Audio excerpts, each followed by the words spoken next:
Hey guys, what's going on?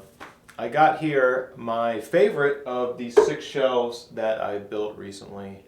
Entirely subjective, but this is the one I feel is the most cohesive. This is the one that I would like to put my books on the most. And while it's not new to you guys, I did build some other shelving. I was working on my workshop here. I showed another video of painting a different wall. But this one I wanted to put shelves on. And I wanted to put shelves that could hold my shelves. A shelf for your shelf, which I did.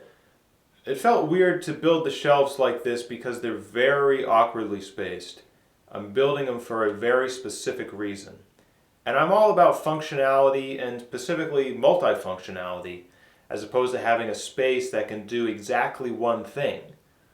But, I had this idea, and instead of thinking it to death, in which I just would never do anything because nothing is multifunctionality enough, I just did it.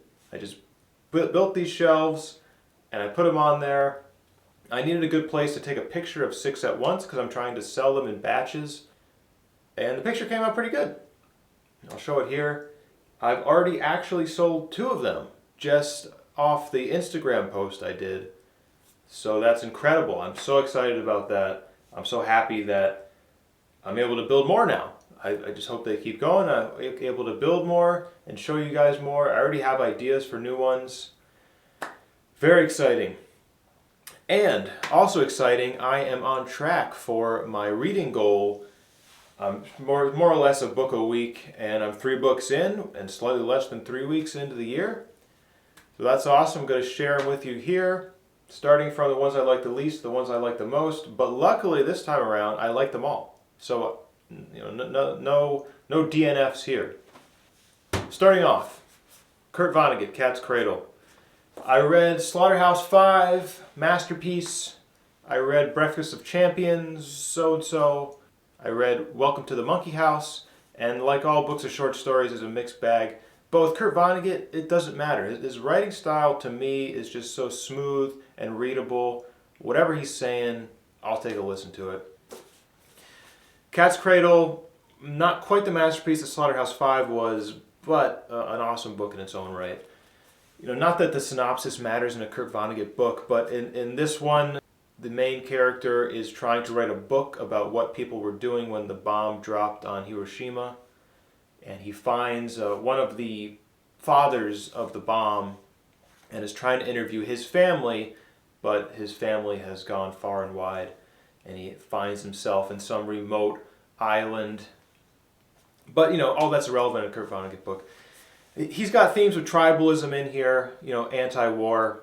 There's this false religion that's kind of sewn through the book that speaks of all of the false groups that you will find, which is anything that divides human beings. It's, we're all from Idaho, we share that.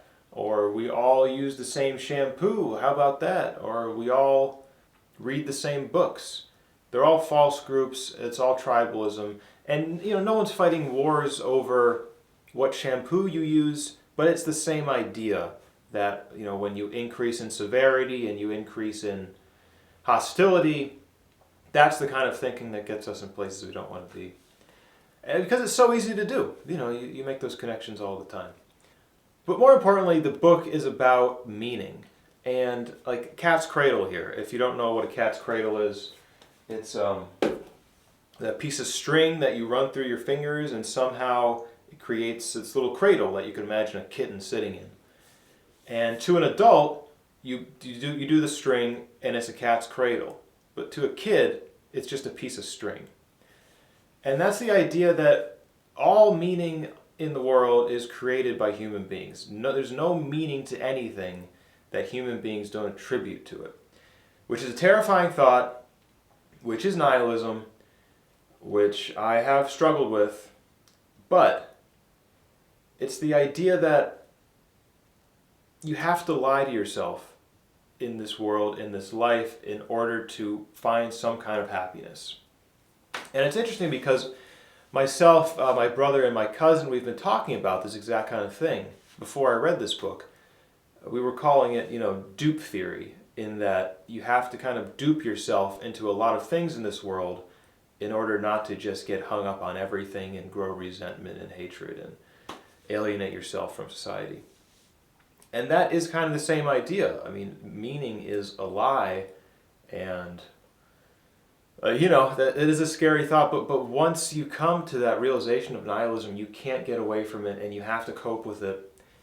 And I wish, Kurt Vonnegut had given me some advice about how to deal with this. But, if he had the answer to it, then everyone would have read this book. I understand that. And it's enough that it's an idea, it's a struggle I have, and Kurt Vonnegut has, woven this tale that kind of puts his finger on it, and then he gives it to me just as a gesture. You're not alone. Other people are dealing with this too. It's hard. It's complex. It's freaking weird being a human. But we're all here. We're all in it together. And Kurt Vonnegut does that well. Next up, we have Rendezvous with Rama, Arthur C. Clarke. This is definitely a comfort pick for me. I love science fiction. I love old science fiction. The person who had this before was nice enough to let me know. It won the Nebula in '73 and the Hugo in '74. And they kept this, they taped it up, which at first I thought was kind of horrendous. This was you're trying to preserve the book, but in preserving the book, you are destroying the book in a way. But the way that they did this, I don't know exactly how they did it, but the corners have remained crisp. And this die-cut piece here is just right for tears and whatnot, but not. It also has this cool illustration, which was helpful because it was very confusing at the beginning. It's about a huge object that appears in space. It's this giant metal cylinder, and they go and explore it, and maybe aliens kind of thing. It's old science fiction, so it's kind of long-winded. He does move pretty quickly, but after you've been spoiled by modern science fiction, and you realize this entire book is just irrelevant with the idea of drones and remote observation technology, which is fine, which is something I'm used to and able to look past. But with that one, if you've read Blindsight, it's the same kind of idea where there's just this unknown thing in space and people are exploring it.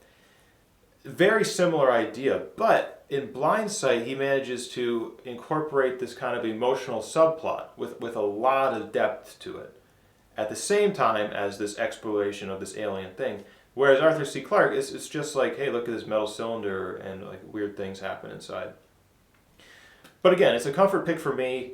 I enjoyed it. I ate it up, and it was kind of necessary after Cat's Cradle, which put me, it gets you down a little bit. But this last book I read, the most recent book I just finished earlier today, was the perfect answer to Cat's Cradle. And that's The Alchemist by Paulo Coelho. First of all, this book is beautiful. I had it in one of my book hauls, and I got it at Goodwill somewhere. It's a gorgeous book, and it's a very popular one. Probably a lot of people have read it. And it's just filled with hope and love and meaning and value and life.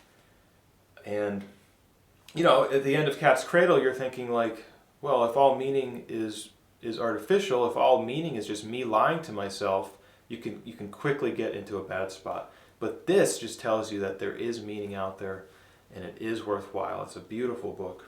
It's about a young shepherd who opens himself up to the world, essentially. He allows himself to follow his dream, allows himself to be moved by the world without questioning it. I don't want to go into further detail because I know I'm not going to do it justice, but if you haven't read this book, do it. It will leave you feeling better about life, about yourself, about everything once you've finished it. Trust me on that one. So those are the first three. I'm on track. I'm actually ahead of schedule, so maybe I'll pick up a bigger book. All right, I got big things on the horizon. I'm about to start a project today. It's going to be a massive amount of space. I'm really excited about it. That's coming soon. Subscribe if you want to be alerted when it comes out. All right, guys, thanks for watching. See you next time.